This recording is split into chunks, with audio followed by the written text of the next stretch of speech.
Today's episode of the No Fun City podcast is brought to you by Questrade. There's a new world in investing where the fees are low and you come first. It's time to switch. Head over to questrade.com to check out do-it-yourself, self-directed investing. Take matters into your own hands, build your own investment portfolio with a self-directed account, and save on fees. Make your money work harder.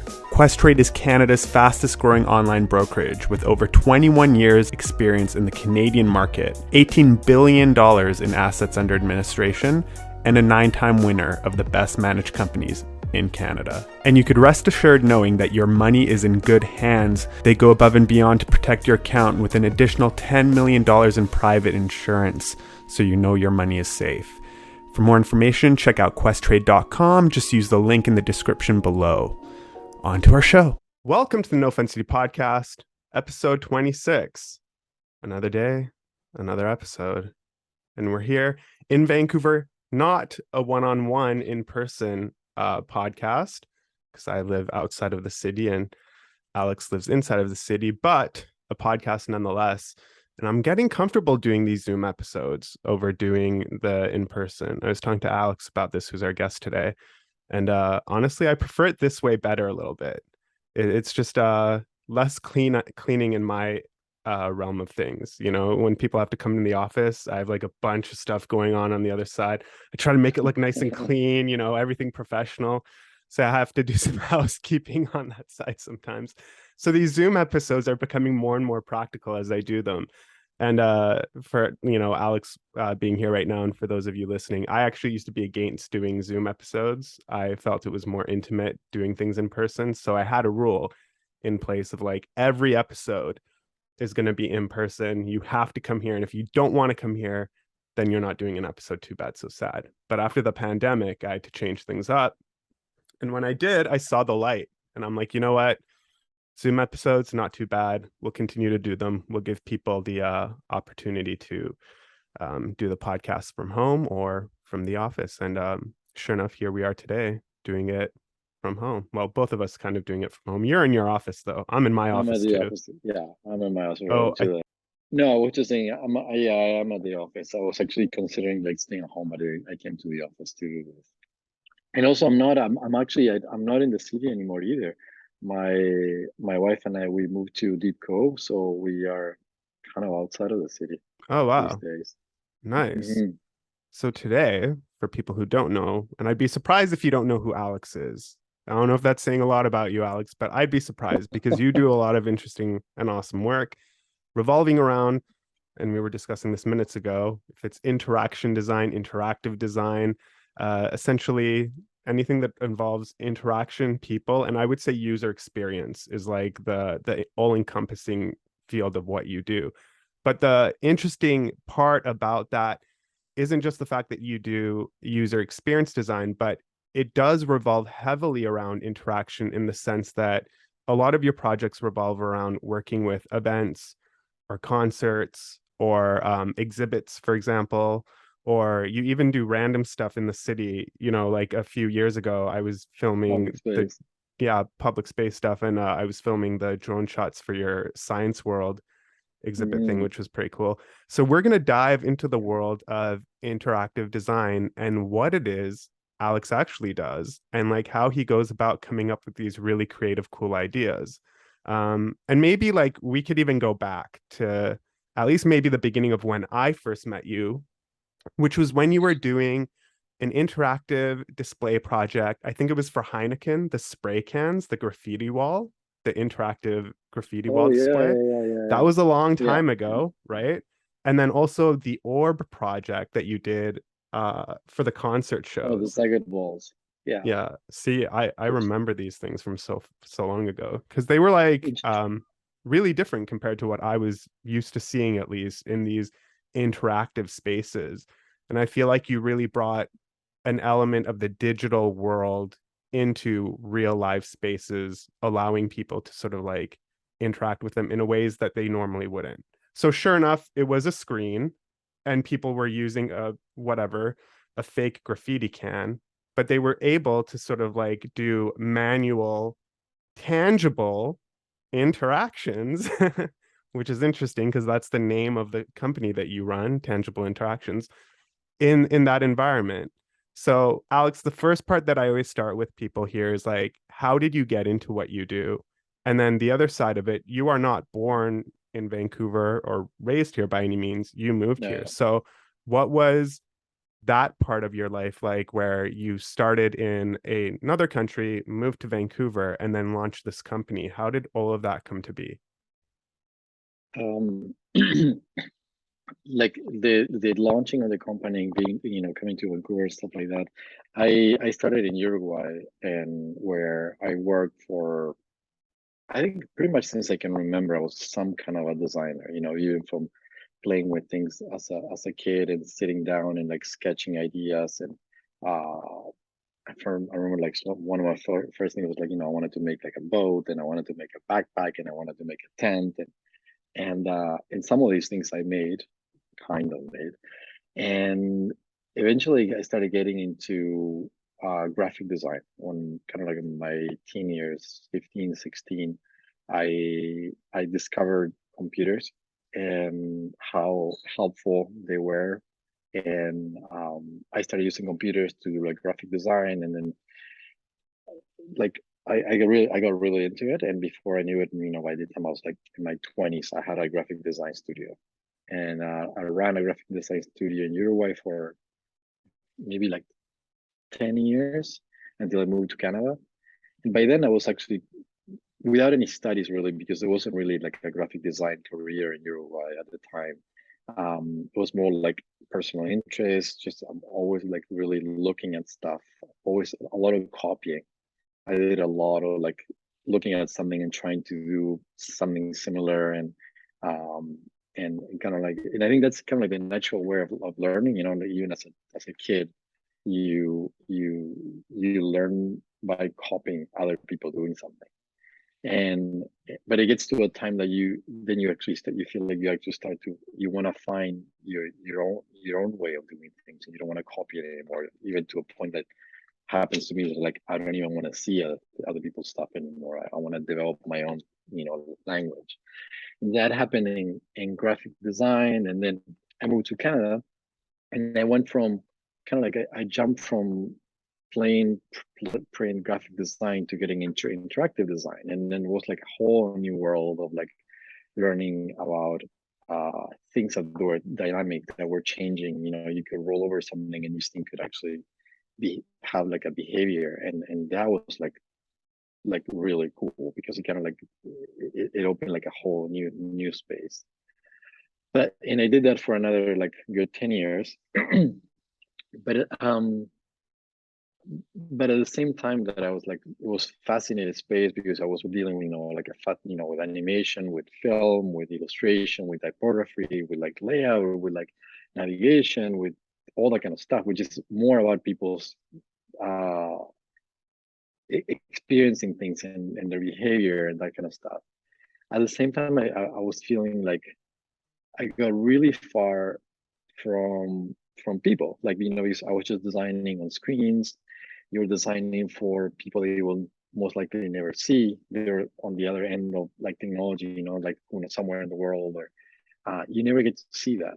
While when I was actually doing print, you would actually create something and see it, and then somebody's holding a magazine or something that you're making, and they actually, there's like a real life interaction with it. And so I miss that. I miss that like design in. I think when I was designing for like web, I was kind of like designing in isolation in that way.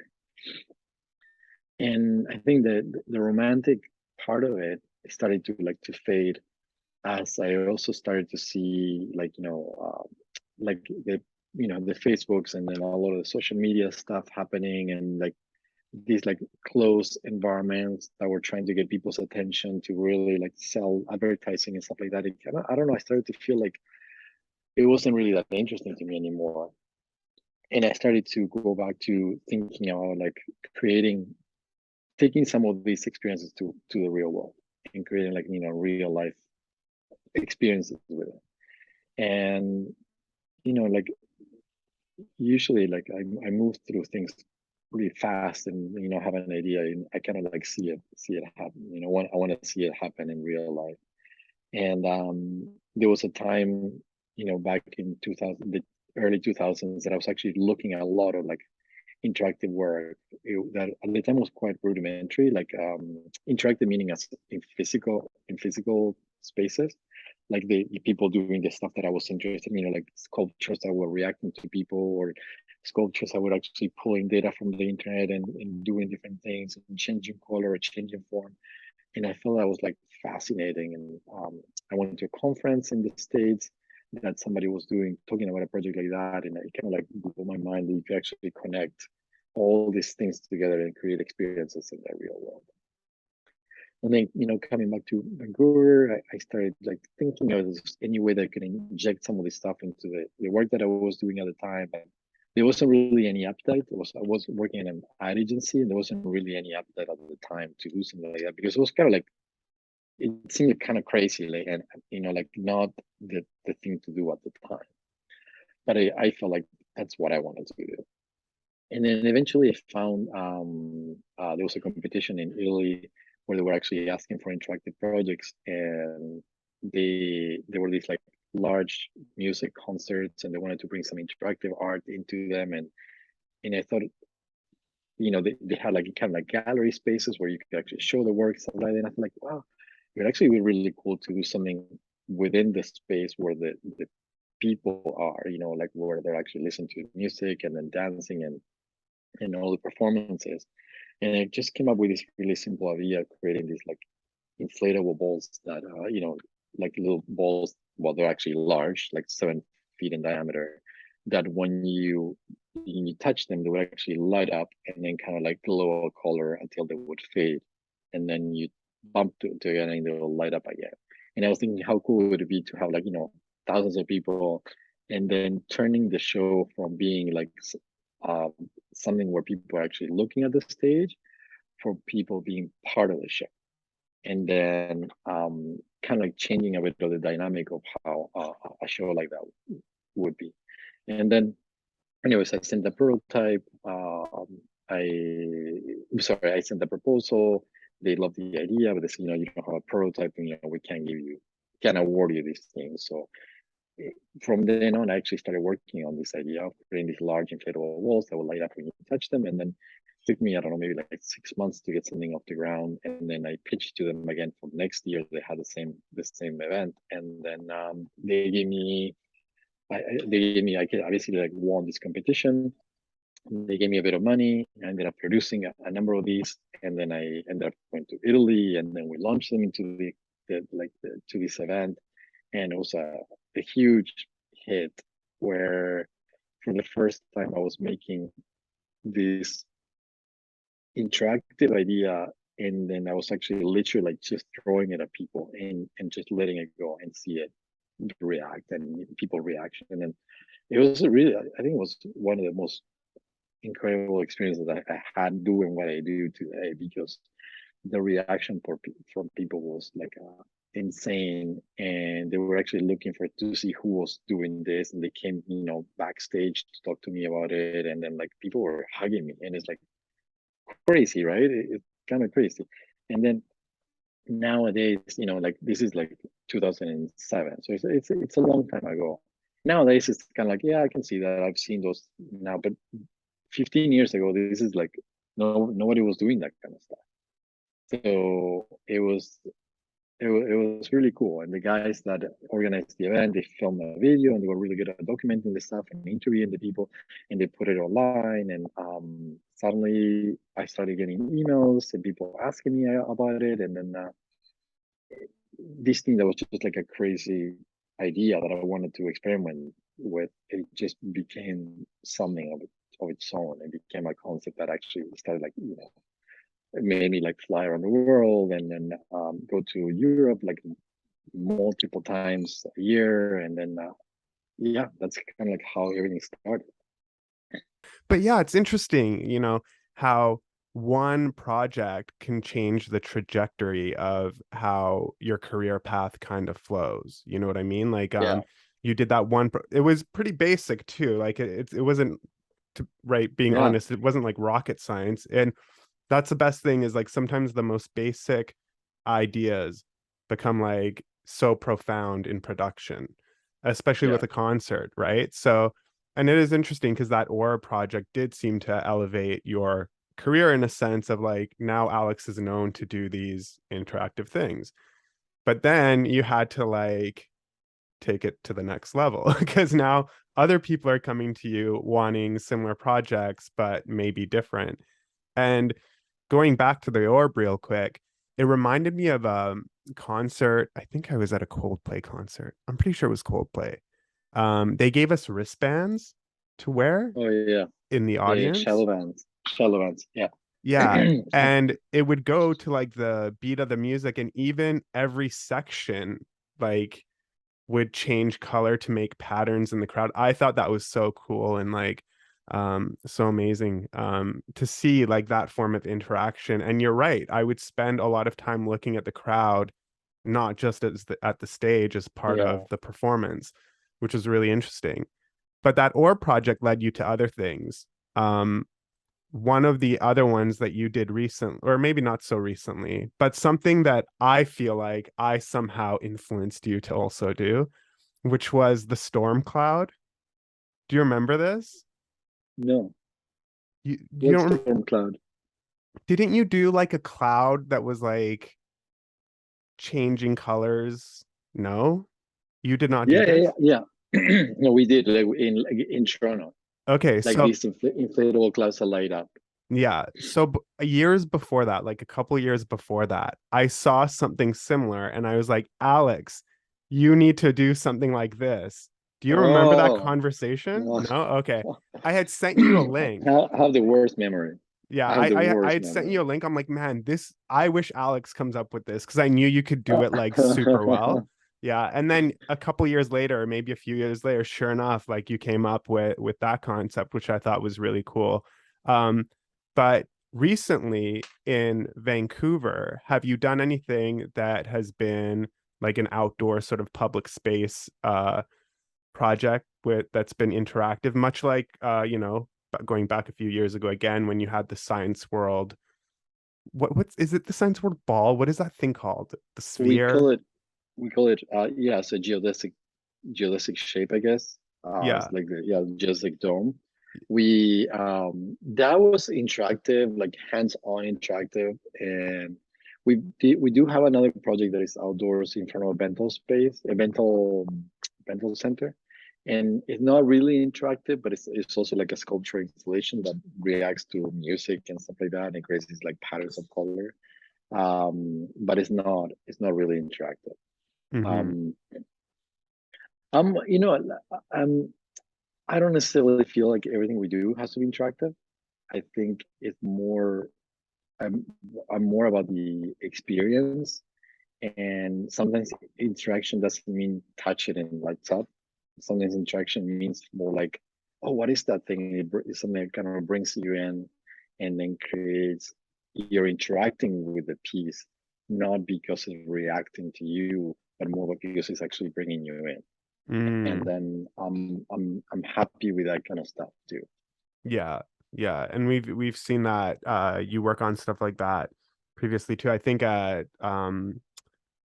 Vancouver Aquarium, you did Mm, the jellyfish that were hanging. Is yeah, that yeah, correct? Yeah. So yeah, that we would be did. like a consideration of that. It's like something that you're Yeah, not necessarily touching, but you are experiencing, walking exactly. through Yeah, that exhibit or whatever, right? So exactly. a lot of these projects though, they take a lot of time. They do. And then they are also very tedious because, with technology comes problems, Pain. right? Yeah. Yes. So what are some of the I don't know, pain points that you've had throughout your career that almost like bombshell moments, like this totally failed this one time and this is what was the case? I And think how the do you deal worst. with like how do you deal with that kind of pressure when you're like at a live event and something is not functioning when it's got to be an interactive thing, right?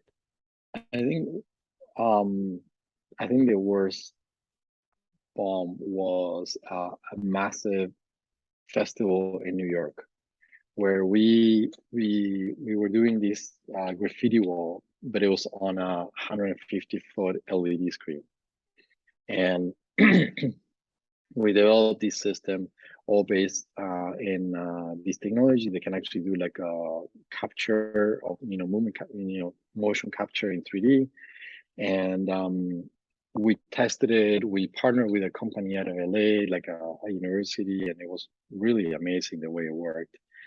And we flew to the States. We tested it at a warehouse with big LED screens with our system, and which is like flawless. Everything worked really well. It was a lot of work, but everything worked really well. And then there was one interesting piece that we were making these like graffiti cans, and these cans had like this special hardware, so we could actually track them in 3D space. And this hardware had like a 3D had a wireless transmitter to talk to like to a receiver, and that would actually like sending the 3D location of these cans. We never had an issue with them. We didn't even thought of anything could go wrong with it. But when we show up to the event in New York, we start testing, and then the system does not work consistently. And then we were just like, we just can't figure out why this thing doesn't work. It's just we were losing tracking. It was erratic. It was like the behavior was like really strange. And then one thing that we found out is that we were actually like blocks away from a police station with tons of wireless transmission. And they said, even the festival was having a lot of issues with all the wireless mics and stuff like that. It was a huge deal because we had a massive project in our hands and it wasn't really working properly. But like I usually like I've been in situations like that a number of times, and I got pretty good at thinking on my feet. Or like I usually never I don't get defeated. It's like okay, what can we do now? Some people are like, oh, like they just get defeated and think about all the problems, and like no, it's like well, the problems already exist. It's like what can we to fix it? And then my solution was actually to have the artist use the can and grab the receiver on the other hand. So they were like in really close proximity. So they basically have like this tethered can, and that actually seemed to work. And that's how we in the eyes of the audience, it worked fine. Though in our eyes, it was a nightmare. But yeah, it worked. Nice. Yeah. As soon as you said New York and an event, I knew that it was a problem with like wireless or Bluetooth instantly. Yeah. Because I have some friends who live in New York, and I ride electric longboards. There's one of them Yeah. is right over there, and they run off Bluetooth, right? Like Bluetooth technology, right? And back in the day when these things first came out, they had weak Bluetooth signals or whatever. So my friends in New York, they would always run into problems where their boards would cut out randomly. Like no matter Oof. what product, it was just like the remote would stop working and it would just not move. And it was fine. It's not necessarily a full-on safety issue because New York's pretty flat where they're riding in the city. But like, yeah, if you're bombing down a hill and it happens, you've got to turn to manual mode quite quick, right? So so when you said that, I knew right away. I'm like, oh, this is probably something to do with Bluetooth or wireless because I know this problem too well. Yeah. Luckily, since then, I guess the Bluetooth technology has improved a little bit on these boards, and it's gotten a lot better. But I actually had something funky happen that I don't think would ever happen, but could affect your work at some point. One night I was out riding my electric longboard, interacting with my interactive board, and suddenly mine cut out. I was on flat, just like on a path, no problem, and I'm what was this about? I'd never had it happen to me before, and I live in the suburbs, in Coquitlam, so we don't have major Wi-Fi problems or Bluetooth connection issues. It was really weird. And then that night I found out that there was a solar flare that happened at the time that my board had disconnected. And the solar flare was actually the culprit of why my board disconnected. And it never happened again. And it had never happened before that. And on that night, Weird. it just happened to have a solar flare while I was riding and it disconnected. So if you ever run into an issue and it just like Just like, randomly happens, chances are it was a solar flare. Yeah. okay. Yeah. But that's crazy, eh? Like something's happening on the sun, in Yeah, space, and it's even affecting your longboard. So when I looked this up, I thought it was a Bluetooth issue. And then I realized like, oh, solar flare. And then, oh, it could also trigger wireless networks and stuff like that. And I, yeah. dug a little deeper in it and I realized, okay, yeah, this was probably what had happened. So it's pretty interesting. But now your interactive designs and that whole space in which you're working has kind of taken a new form with a bit of, I guess it's a form of a partnership or collaboration with a good friend of yours and, Mm. somebody that I know well as well, Carson Ting, illustrator, who's actually my next guest and literally filming it an hour after we finish wrapping up your Oh, episode. cool. But I'm gonna change my shirt so it looks like it's a completely different day. Nice. Behind the scenes work. Um, Move some stuff behind it. yeah, yeah. I'll just change the boards like one Move the to the other longboard. side. Exactly. Yeah. But it's revolving around the world of the NFT space. So, just quick gist of what Carson has done, which is illustrations for NFTs based around a series that he calls Billions Buns based on his drawings. He's got very specific niche kind of Yeah. drawings. If I look at something, I know Carson Ting has created it without even being Yeah. told. Like you just know. Yeah. Yeah. So why don't you talk a bit about what you're doing there with him now and what you guys have created just this past, it's been about a month, I'd say. Is that correct? A month or two? Yeah. Yeah. That we launched it. Yes. Yeah. So, Carson and I met during the Olympics, like working on a project. I was doing a big project for the art gallery. And I wanted to create this like really large mural, like the size of a whole wall inside the art gallery. And then I wanted people to be painting it live, basically. So we rented like a big warehouse. We had a massive wall being painted live. We captured all that in film, and then we projected it in real time on at the art gallery in real size. So it looked like there were people painting, but it was all like a projection. And Carson happened to be one of the illustrators working on this, on the graffiti artist. And then we met through that. We became kind of like friends, and then we've been working on projects for the last 15 years. Well, yeah, 10, 15 years, I guess. Um, different kinds of stuff, like random stuff. And it's always been about like kind of like taking his stuff, taking my stuff, putting it together and creating something cool. And the last time was this NFT project that we did together. And he had already launched his billion month project and did really well. And he was talking to me a lot about like doing NFTs, and I thought, well, but I just don't know how I can actually bring any value or anything different about it. And then it's like through just like message and stuff like that, I started like sketching different ideas of how we could take his the idea of the buns and then into like a 3D world. So we started like modeling like these buns, and then we just came up with a whole new NFT, which is space buns, which are these like buns are actually running in space and kind of like they're lost, and there's a bit of a story around that. And then we worked on the production of these guys, and we did like all the modeling, texturing using all Carson's textures, and then we did the animations, and then we also with my team we came up with a way of making it generative. So meaning that we were able to create like 3,500 different um, characters running with different textures, different faces, different helmets, different suits, different everything. And it was like quite like a learning experience that we finished about like I guess it's like a couple months ago. And now it's kind of like out in the world, and Carson keeps doing stuff, and then we're meeting to see what else we're gonna do next. And then it's a project that now it's kind of like it's alive.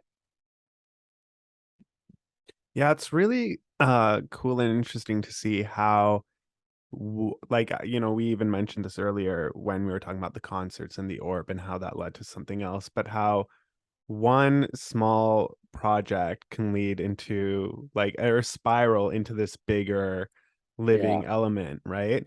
And especially now with the NFT space, which is still like in its baby world, right? Like we're talking yeah. comparative to the people who don't know much about NFTs. Oh, it's a JPEG. I could just download it. You know, like, so as somebody who is in NFT space and has worked on an NFT project, why do NFTs matter?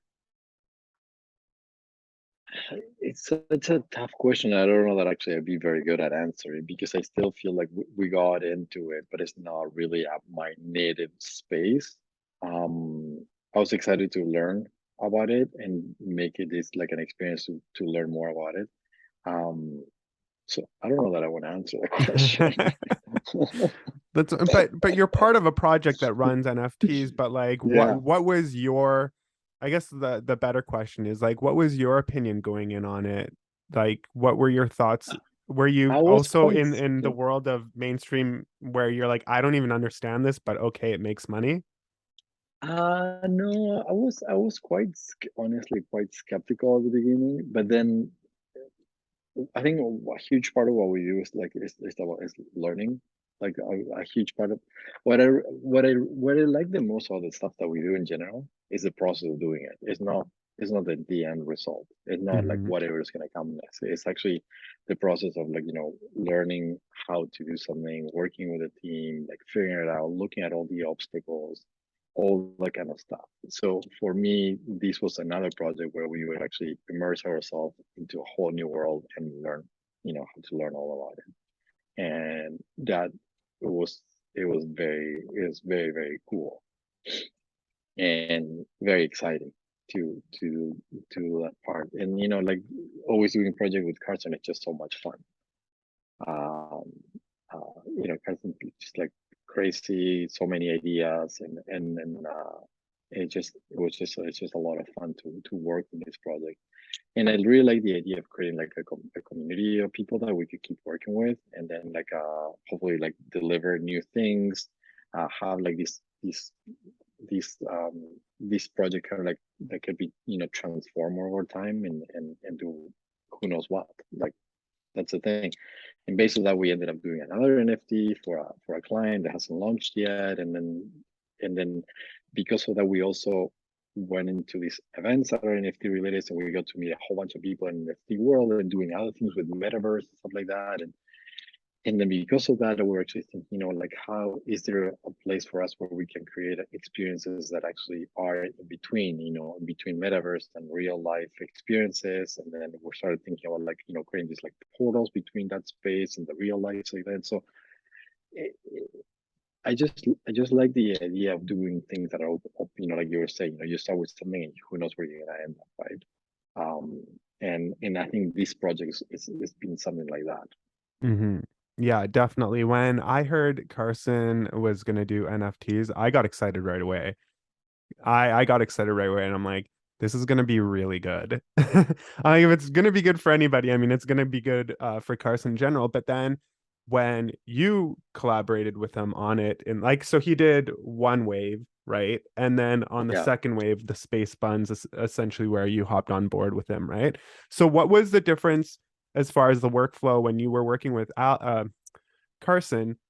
Like he was coming up with the designs. What were you doing for that particular project when it came to the whole creation of these NFTs? Well, it was more like he was actually at the beginning, I was actually designing in 3D, and I was actually just slapping his. I would just go through its website, pick some images, slap them on the suit, and create the suits, and like, hey, what do you think about this? Like, oh, that's cool. And then we started like developing this style like together, and then it got to a point that he actually started like making things or making a bunch of things. And then on our end, we created a tool that would actually generate all these patterns based on his drawings. He will give us like big databases of like, you know, like, I don't know, like bananas, balls, cups, people, stuff like that. And then we would actually mix them all together to create all these like patterns. and then slap that on people on the suit. So it was very much every step of the way. It was neither me or him doing anything in isolation. It was just like a true like collaboration. Yeah, like a straight like collaboration between Yeah, the two of you, which is yeah. really cool. Like Yeah. I would never do that project on my own. Neither would he ever do that project on his own. Yeah, no, I totally get that. Yeah. Yeah, that's really interesting because I was always like when I found out that Carson was doing the NFTs, I was not skeptical. I knew that his NFTs would be successful, but there are so many NFTs out there that like don't work out. And just like, Yeah, like everybody hears NFTs, they're like, oh, I'm gonna draw a picture. I'm gonna get 5 Ethereum for this. You know what I mean? Like yeah, they think they're gonna make like a boatload of money and it doesn't necessarily happen. Then there are these other companies and collaborators that are literally groups of people that yeah, create the NFTs and market it and pump it out yeah. together. And like they've become like sort of it's more like a company than it is an individual doing these things, right? Exactly. Yeah. Yeah, So I knew that Carson would do well in that space. And then to see the extent of that, you joining in on it and collaborating with him on the second series. And I'm sure you guys have more ideas coming down the hmm, waterworks for that. Is really good to see that it was successful. Like, the yeah. assumption that Carson would do well and that you would do well actually came to fruition, which is amazing. But now what's next for you and or your collaboration with Carson, or what are you working on coming up that we can look forward to that you can talk about and that is not, an Secret. NDA of any We sorts? actually we were actually we're meant to like to meet next week and talk about it. We actually took a little bit of a break because there was so much work coming up, to it, and also we both Carson and I we traveled for basically the last almost the last month. We working on stuff. So right now we're actually meeting next week to see what's next. We have some ideas stuff like that, but nothing has been put in place yet. Nice. Is it still revolving around the billions buns, or is this something new? Like, Yeah, yeah, no, it's still like always gonna be. I think it's always gonna be a bun related, yeah. and then but the other thing that we're seeing is it's more like not necessarily like making more NFTs, but more like okay, oh let's now use we're doing this event, and then we may be making this like large inflatable with the bunnies, and then that we interact, stuff like Hmm. that. It's more like giving life to some of these characters that we created. Right. So you build up like almost like a fan base who appreciate Billion Buns in general as like characters, Exactly. kind of like Yeah. Dunnies, like Kid Robot, Yeah. right? Exactly. Yeah. Exactly. So you could even go as far as making vinyl toys if you wanted to. Yeah. Boom. There you go. Okay, Alex. um. I'm gonna say right now, I want one of those when they're ready. I will pay for it, but I want one when they're ready, please. Please. Tell Car I'll Cool. pay for it. I'll literally pay for it, but just get me one in color. Okay. Thank you. I appreciate it. I'm holding you to that. It's on the air. Okay. I will send you this video multiple times if I don't hear back. Okay. Like you said I can go. Okay, cool. I'll pay for it. Tell Carson I'll pay for it too. I'll put it back here somewhere. It'll be next to the You tell him monkey. in 1 hour when you talk to him. Yeah, yeah, yeah. I'll remind him too for sure. For sure. Okay, so more billion buns are coming down the waterworks, but anything else outside of that that you're going to be working on that you can talk about a little bit? Uh, Nothing in that space. No, not really. No. Okay. Well, that's unfortunate, I guess. I was like I hyped mean, it's up. not forever, right? It's like Yeah. we do so many different things that it change. One day we're working on the NFT, and tomorrow we're working on this light installation, and then it just keeps changing. Yeah, definitely. So of all the things you worked on, what's like your favorite type of project? So whether it be, for example, working on the NFTs with Carson, working on specific exhibits or public spaces, or is it the concert stuff that you do? Or is it specifically the digital interaction designs like the graffiti cans, for example? What's like one type of project that you just always have fun doing, regardless how tedious it might be? They're never tedious. I At least I never see them as tedious, and And like I said, because what I enjoy is really the process of the work and not necessarily the, of course, I love the ending of it, but I love the process of it. I look back to all the projects we worked on and I just love everything because it's the process that I look forward to. Mm-hmm. So it's not like, oh, I love, I love making this thing. It's like, I love this thing the way it is. It's like, no, actually, I love working on it. And then, when we're actually doing the animation and how it's going to be done and how we're going to map textures to it, the process is what I actually find really enjoyable and fascinating. And so it's more like it's the stream of projects that I love. This is not the, oh, I really love that project I did 3 years ago. Like, I don't even remember what I did 3 years ago. It's more about like the stream of working on these projects and then going through the process of like discovery and then experimentation and like getting other people's inputs and then like getting my vision on paper and then into 3D and to something you print that you can hold, and is all that I think is the enjoyable part of the work. Mm-hmm. No, I totally hear you. That's legit. Um, Before I let you go, is there anything that you specifically want to talk about? Anything that you want to mention, or anything that you want to get out there to the people in the world listening or watching regarding you, your work, or I, anything going on?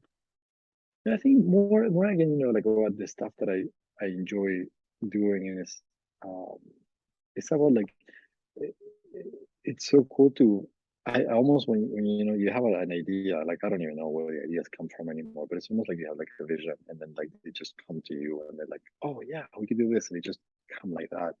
And then sometimes it's like an hour later you could be holding this thing that it didn't even exist before, and it just came out of your like your your own your story, your experience, your living life, and then connecting the dots of things that are like not normally connected, and then suddenly it's like, oh, we could do this. And then when you hold it and it becomes real, it's just like it's so cool to go for like, oh, that thing didn't exist before, and then it kind of like, at one moment existed in my head and now it exists in the real world, and now it's real. And I think that's the stuff that I can never get enough. It's just so fun. Definitely. And And that's yeah. it's funny you mention that because if you recall, God, it was so many years ago, maybe even like 10 years ago. I forget when it was, but remember when we did the episode of Design to Speak with Yeah, you? Okay, yeah, so for yeah. those who are listening who don't know, a long time ago, I started a series called Design to Speak where I did snippets with my buddy Ryan Ma, who's a videographer, and we interviewed creative people in Vancouver and also outside of Vancouver, just talking about one part of creativity or a thought process, essentially. Before we did Design to Speak, I had done a pilot myself for, and this was a school project. It was actually my final project for my BA program. And in that episode, I talk about the notion and importance of an idea and how quickly a great idea, like you have so many ideas in your head, and you got to cherry pick these gems. And sometimes you have a great idea, but you don't even do anything with it and you let it go, and then it becomes lifeless. But then if you attach yourself to an idea and you roll with it, you can bring it to life essentially, right? And that's Mm, literally what happened with Design to Speak. Design to Speak was a project at school. I did that one episode. Then people were like, "Oh, you should do this for real," and then just interview people regularly. And I'm like, it's funny. I was contemplating that, but I just didn't think it would be worth doing. And then we did it. And even up until 2 years ago, every so often, I still do another episode. It just, comes and goes randomly. But it's weird. And that's how that started. And then that and Creative Mornings is how I met you and yeah, Carson. And then I did yeah, an episode with each of you, right? So yeah. it's funny True. that you should mention that because, yeah, that's literally how that happened. And then that was my idea that kind of came to life. And it's just as simple as a video. It's a Yeah, simple series, 2-3 minutes long. Alex, I think you were even talking about just interaction design and people like probably. interacting and user experience and stuff like that. And I think you even mentioned something mildly along the lines of what you just said. in that video. But as soon as you were talking about that, I'm like, wow, that's interesting, because that's literally how I felt about that one idea. And I think it's super important for anybody out there, whether you're creative or not, if you have an idea and you think it's a good one, just do it. What's the worst that's going to happen, right? Like, even this podcast was just an idea one day, and it only got created because we did Design to Speak, which got me doing other Yeah, videos, which got me doing other videos, which exactly. then led to this, right? So it's really interesting how that ball just continues to roll into different opportunities and different creations as your Mhm. career, like your career speaks that. Like, if you look at the history of your career, it's done exactly that. It's spiraled from one thing to another that's been great and has elevated your games in different ways. But any final thoughts before I let you go? Any last words? No. Okay, cool. Well, that being said, Keep Alex, making stuff. yeah, keep making stuff. Where can people find you, learn more about you, learn more about tangible interaction? Like, how can they just, yeah, find you on social Yeah, media and all that stuff? like our website is tangibleinteraction.com, and then social media is at tangibleint, INT. Awesome. Perfect. So that is the end of our episode of the No Fun City podcast with Alex Beam. Stay tuned, because I'm going to be doing an episode with Carson Ting right after this, but they won't see it for another month. No. So yeah, episodes here are monthly. So even though you two are back to back, they won't see it for another month. And then we might have an episode in December, ladies and gentlemen. I sometimes skip December because, winter, holidays. I just want to take a break. But we might do one for December, and then we will be continuing in January. So the next episode you will see will be with Carson Ting. The episode after that will either be in December or January, and I'll keep you posted on that. As for myself and the podcast, you can catch us at No Fun City Podcast on Instagram. And other than that, you can catch us on our YouTube channel, Anchor FM as well. And it's available on all your podcast platforms of choice. So Spotify, Google, Amazon Music. We were on Facebook for a while, but then Facebook pulled their podcasts. If you have any questions, leave them in the description below, or send me an email. If you know anybody who'd be great for the podcast, do the same thing, and I'll have a look and I'll get back to you. All the information for that is in the description below. Otherwise, catch the video on YouTube and catch the audio on your podcast platform of choice. Thank you for watching the No Fun City podcast. This is the end of the episode. Peace out.